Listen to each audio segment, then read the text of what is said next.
Team Brad Jacobs couldn't hide its frustration after throwing a game away at the Tim Hortons Roar of the Rings on Sunday.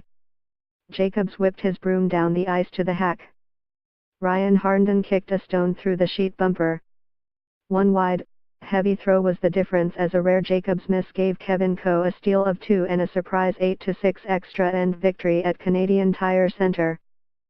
Story continues below advertisement. "We should have closed the game out," Jacobs said. "It falls on the skip." It was the first ever loss at the trials for the reigning Olympic champion, who fell to 1-1. Jacobs, from Sault Ste. Marie, Ontario, ran the table at the 2013 Roar before taking gold at the 2014 Sochi Games. Jacobs and his team were in form prior to the late collapse, setting the early tone with a first-end steal and curling at an 87% clip overall. A brilliant soft-weight tap for 2 in the ninth end gave Jacobs a 6-4 lead. But Coe, from Calgary, answered with a deuce in the 10th and used his final shot in the 11th to force Jacobs to draw to the 8-foot ring. "You're trying to make him shoot really," said Coe, who improved to 2-0. "He never really missed all game, so that was uncharacteristic for him, but obviously a big break for us." Jacobs used his first throw of the extra end to test the weight and line. He came through with that one but couldn't repeat the effort with the game on the line. "That was the whole point of the first shot," Jacobs said. "That's why it's completely embarrassing to miss it, especially when you have the best sweepers in the game." Story continues below advertisement. Story continues below advertisement. "To not bring them into it is amateur." Jacobs will have a day and a half to think about it as he doesn't return to the ice until Monday night against Brad Gushue. "It's definitely going to fester, I think, most of the day," he said. "If anything for me, it's motivating though."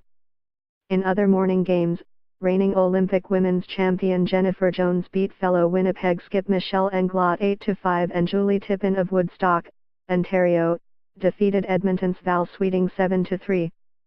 Edmonton's Brendan Bottcher topped Saskatoon's Steve Laycock 8-6. In afternoon play, Gushue picked up his first victory with a 6-5 win over Bottcher.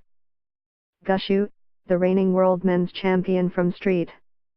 John's, drew to the button with his final throw.